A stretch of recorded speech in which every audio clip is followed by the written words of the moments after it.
Magandang umaga mga bata. Ako pala si Binibining Hana. Kumusta ang iyong araw? Mabuti naman mga bata.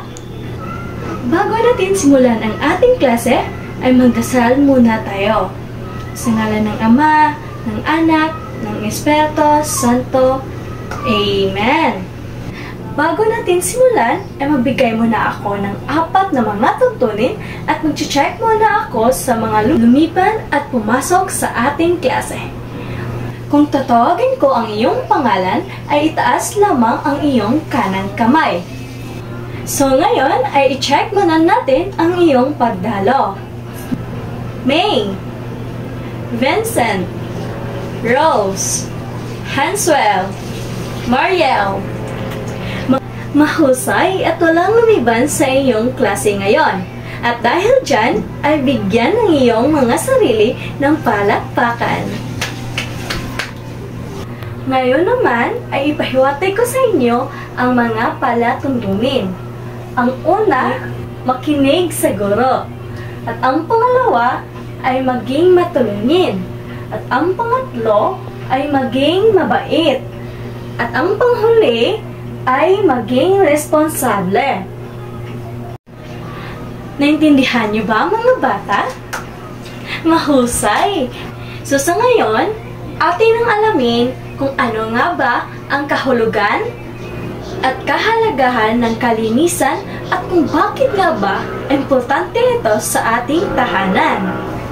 So mga bata, atin ang alamin kung ano ang paksa natin ngayong araw at tukuyin natin kung ano ang kahulugan nito. So ang paksa natin ngayong araw ay kalinisan sa tahanan. At ang kahulugan naman nito ay ang kalinisan sa tahanan ay tumutukoy sa estado ng pagiging malinis at maayos. Ito ay hindi lamang physical na kalinisan, kundi pati na rin sa pagkakaroon ng kaayusan sa ating kapaligiran, tahanan, at sarili. Mga bata, ang kalinisan ay isang mahalagang aspeto sa ating buhay na nakaaapekto sa ating kalusugan, kapakanan, at pangkalahatang kalidad ng buhay. Naintindihan niyo ba mga bata? Magaling! So mga bata, may tanong muna ako sa inyo na dapat sumagot ang lahat. So una, ano ang mga paraan na ginagawa ninyo upang maging malinis ang inyong bahay? Ikaw, Hanswell, mahusay! Ang pagkakaroon ng malinis na bahay ay hindi lamang nakakatulong sa ating kalusugan, kundi pati na rin sa mental na kalagayan. So sa pangalawang katanungan, sino-sino ang tumulong sa inyo sa mga gawaing bahay para mapanatili ang kalinisan? Ikaw, Vincent. Tama! Ang pagtutulungan sa gawaing bahay ay mahalaga upang mapanatili ang kalinisan at kaayusan. Ito naman ang panghuling katanungan.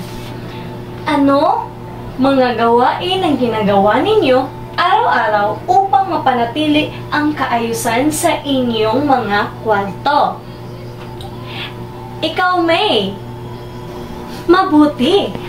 Ang pagpapanatili ng kaayusan sa ating mga kwarto ay mahalaga upang magkaroon ng komportableng kapaligiran.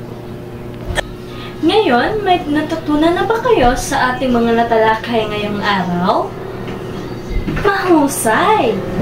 At dahil may natutunan na kayo, may ipapagawa akong mga gawain na konektado sa ating talakayan. At hahatiin ko kayo sa 3 grupo at simulan ang pagbilang dito. 1, 2, 3, 1, 2, 3. Ngayon, andyan na kayo sa inyong grupo. Ang ating gawain na gagawin ay maglaro ng jumbled word. So may ibigay akong letra sa inyo na dapat hanapin ninyo kung ano ang katagan nito.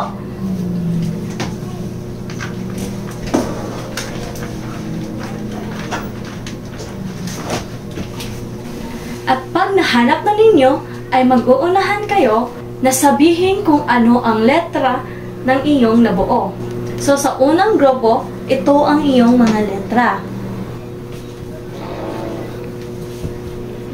Sa unang grupo, ang iyong salita ay silid-tulugan. At ang pangalawang grupo, ang iyong salita ay kusina. At ang panghuling grupo, ang iyong salita ay banyo. Nahanap niyo ba ang iyong mga salita, mga bata? Mahusay! Sa unang grupo, ang salita nito ay silid-tulugan. Ito ang silid-tulugan na palitan ng sapin ng kama, walisan o i-vacuum ang sahig at punasan ang alikabok sa muebles. At ang pangalawang grupo, ano ang iyong mga salita?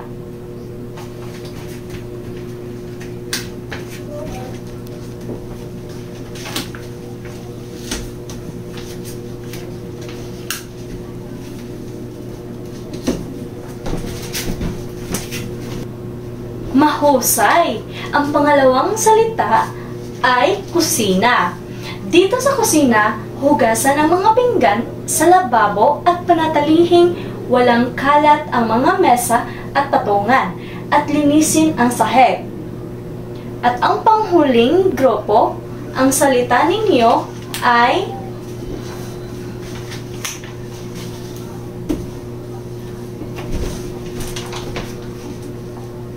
tama! Banyo! Dito naman sa banyo ay hugasan ang inidoro at ilagay sa tamang lugar ang mga gamit at linisin ang mga dingding. At dahil natapos na ang paksa ngayong araw, ano ang natutunan ninyo tungkol sa kalinisan sa tahanan? Tama! Mahusay! Ang kalinisan sa tahanan ay mahalagang aspeto ng ating pang-araw-araw na buhay.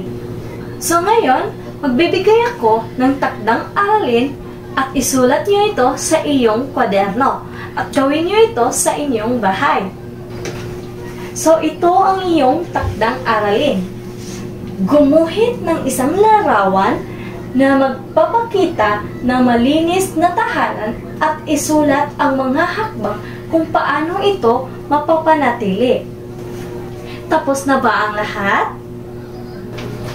So maaari nang tumayo ang lahat para sa ating pangwakas na panalangin. Sa ngalan ng Ama, ng Anak, ng Espiritu Santo. Amen! Mag-ingat kayo mga bata! Bye!